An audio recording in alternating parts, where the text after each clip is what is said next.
Hello, everybody. Good morning. I hope you're doing well. So, during this asynchronous class, I wanted to give everyone some assistance and support with close reading, part 3 of Encountering the Other. So, I know it's tough. I know it is a dense, rigorous article, and we learned a lot from reading it. So, in Encountering the Other, part 3, let's look at the instructions. As you read, you highlight the most impactful sentence in each paragraph. You will comment why it stands out, highlight new words, and you can either respond to the discussion questions in writing below, or you may respond over video on Flipgrid. So after you have read through part 3 of Encountering the Other, and you have done these 3 steps for your first read, well, you'll get to the discussion questions here at the bottom. And then you'll probably need to reread the text with this question in mind, looking for the answer actively to this question. So, this first discussion question is, according to the author, how is it possible to stay mentally healthy while immersed in a foreign culture? Well, if I read the text with this question in my mind, I would eventually come to this paragraph. And I would say, what he experienced turned out to be no easy experience. In his A Diary in the strict sense of the term, he continually mentions problems, bad moods, despair, and depression. And then I see the author write, you pay a high price for breaking free of your culture. And then as soon as I see a mention of someone leaving their culture, breaking free of their culture, I make that connection with this question down here. Because this question is asking about someone immersed in a foreign culture. And this paragraph is talking about someone like breaking free of their culture, meaning that the person must be in a different or foreign culture. Right? So you pay a high price for breaking free of your culture. That is why it is so important to have your own distinct identity and a sense of your own strength, worth, and maturity. Only then can you confidently face a different culture. Oh, perfect. So the author's given us some advice. Actually, well, yes, the author is giving us some advice right there about how we might maintain our mental health when we're immersed in a different foreign culture. He says, that's why it's so important to have your own distinct identity and a sense of your own strength, worth, and maturity. Only then can you confidently face a different culture. Right? So this quote will show you the traits the author says are necessary to maintain mental health during, like when you are in a totally foreign culture. And he goes on to say, otherwise you will withdraw into your own hiding place and timorously or fearfully cut yourself off from others. So I would use this quote to help me answer discussion question 1. I would say in my own words, I would type in my own words what the author thinks you should do to stay mentally healthy while immersed in a foreign culture. And then I might say the author thinks that you should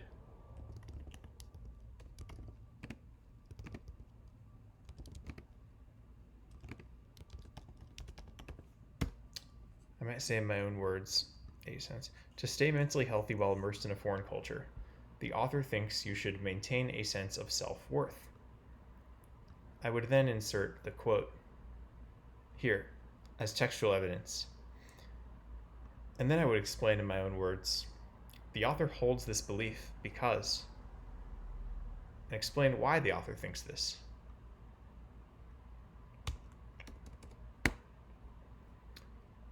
The second question, in your own words, what is Malinowski's new thesis?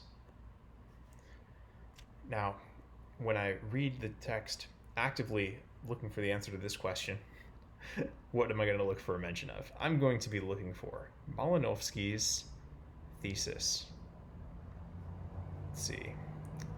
And guess what? It's going to be below where we just read to, right? So let's keep reading. And then I would read, and eventually I would get to, oh, Malinowski advanced another thesis. Oh, well, this is probably going to be Malinowski's new thesis.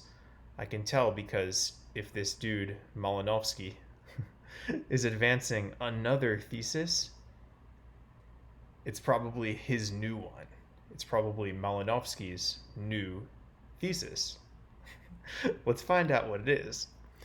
Malinowski advanced another thesis, incredibly bold for its time, namely that there is no such thing as a higher or a lower culture. There are only different cultures with varying ways of meeting the needs and expectations of their participants. For him, okay, wait.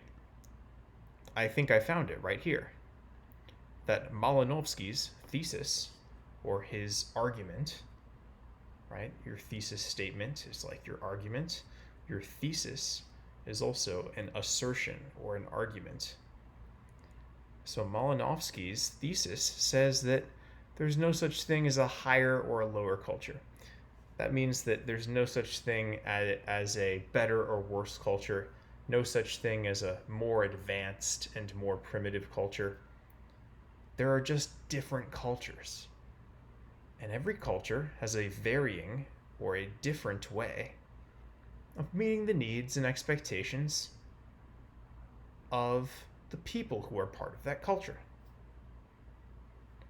Right? So I could use that quote to help me answer.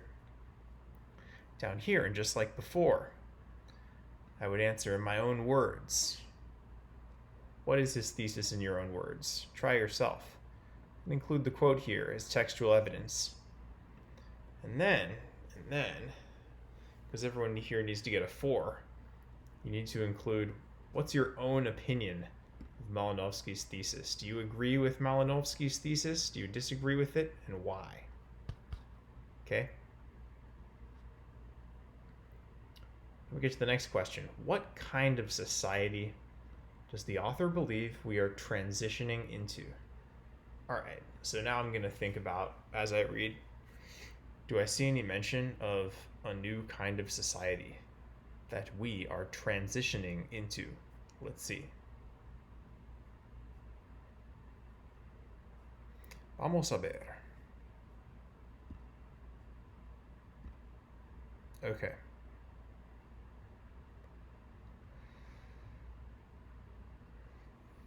While Malinowski began his work at the moment of the birth of the masses, we are living today in the period of transition from that mass society to a new planetary society. Oh, it was the first sentence right here. Specifically this part. Because I was looking actively for any mention of a transition from one kind of society to another kind of society, because that's what the question asks, right? What kind of society does the author believe we are transitioning into? That's why this part stood out to me. And I noticed that we are living today in the period of transition from that mass society to a new planetary society. Seems like the author doesn't talk much about mass society in this paragraph.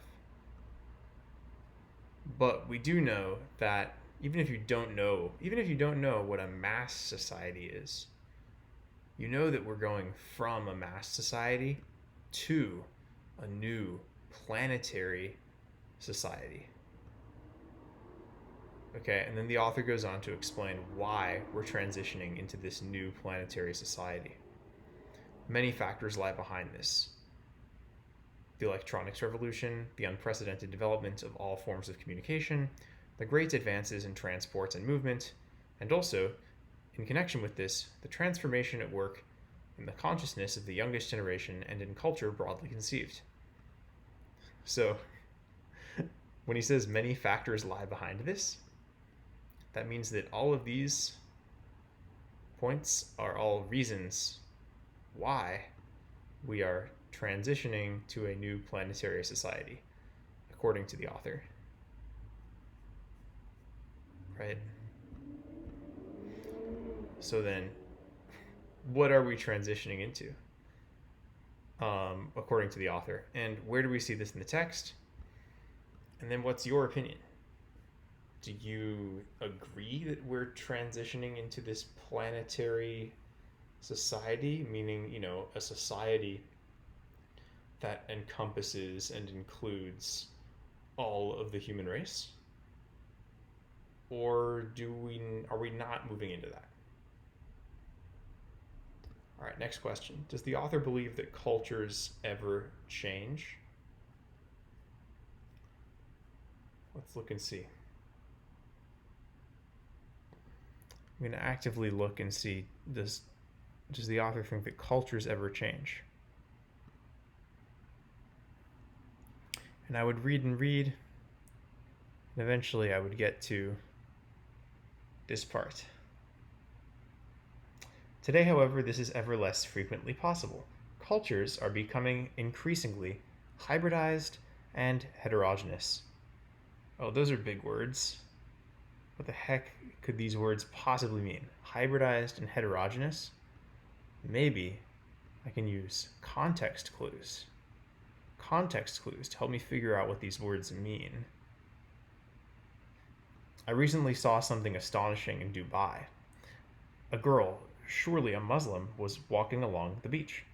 She was dressed in tight jeans and a close-fitting blouse, but her head, and only her head, was covered so hermetically that not even her eyes were visible. So basically what this is describing is that the author saw a girl walking on a beach in Dubai. Dubai is a place in the Middle East. And a lot of women in largely Muslim countries, and like particularly in the Middle East, like women have to like cover their faces and like their whole bodies, right? Depending on like how strict or orthodox the person is, right? It depends. But basically this author saw someone in the Middle East living in Dubai, a girl living in the Middle East in Dubai, who was covering her face and her head. So she was like kind of practicing her Muslim religion and culture, but she was also like wearing jeans and a blouse, meaning that she's also practicing some like Western culture or some Western culture, right? So she's basically, this girl is like practicing two cultures at once. And guess what? Hybridized means multiple things mixed together. Heterogeneous means there are multiple parts to something. So effectively, we can see the author believes that cultures are becoming increasingly hybridized and heterogeneous.